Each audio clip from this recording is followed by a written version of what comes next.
ನಮಸ್ತೆ ದೊಡ್ಡಬಳ್ಳಾಪುರ, ಇದು ನಿಮ್ಮ ತ್ರಿವರ್ಣ ನ್ಯೂಸ್. ಶ್ರೀ ಸುರಭೇ ನಮಃ. ಎಲ್ಲರಿಗೂ ನಮಸ್ಕಾರ. 2009ರಲ್ಲಿ ರಾಮಚಂದ್ರಪುರ ಮಠದ ರಾಘವೇಶ್ವರ ಸ್ವಾಮಿಗಳು ಗೋಮಂಗಲ ರಥಯಾತ್ರೆಯನ್ನು ಆಯೋಜನೆ ಮಾಡಿದರು.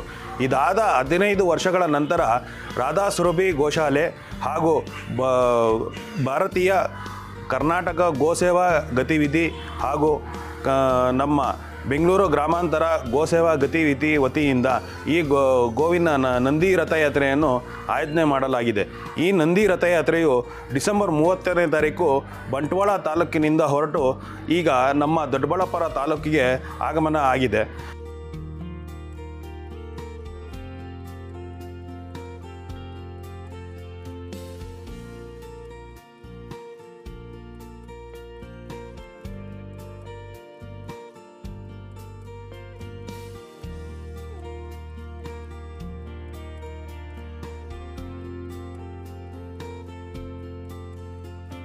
ಇದರ ಉದ್ದೇಶ, ನಂದಿ ರಥಯಾತ್ರೆಯು ಗೋವನ್ನು ಉಳಿಸ್ಬೇಕು, ಬೆಳೆಸಬೇಕು ಮತ್ತು ನಮ್ಮ ಫಲವತ್ತಾದ ಮಣ್ಣನ್ನು ಉಳಿಸ್ಬೇಕು, ಬೆಳೆಸಬೇಕು ಅನ್ನೋದು ಉದ್ದೇಶ ಆಗಿರೋದ್ರಿಂದ ಮತ್ತು ಗೋವನ್ನು ರಾಷ್ಟ್ರೀಯ ಪ್ರಾಣಿಯಾಗಿ ಸರ್ಕಾರಗಳು ಸೂಚನೆ ಕೊಡಬೇಕು ಅನ್ನೋದು ಈ ಉದ್ದೇಶ ಆಗಿರುತ್ತದೆ.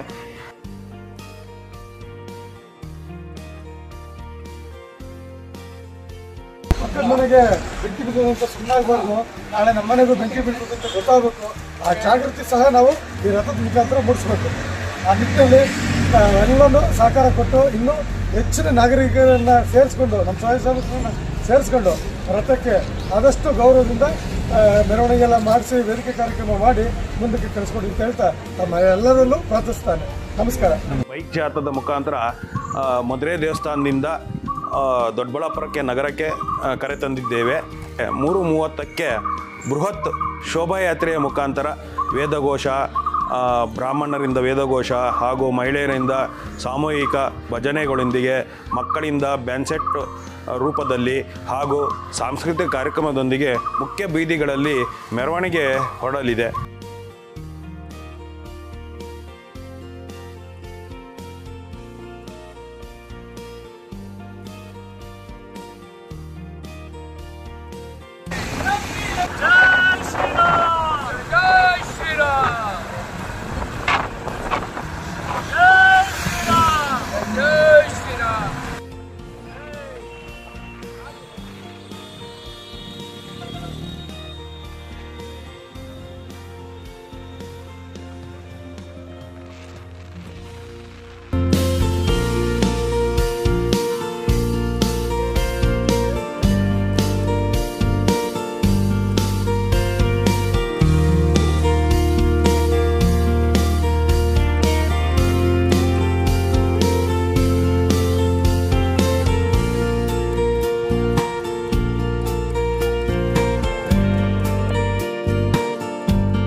ನಿಮ್ಮ ತ್ರಿವರ್ಣ ನ್ಯೂಸ್ನ ಬೆಂಬಲಿಸಿ. ಧನ್ಯವಾದಗಳು.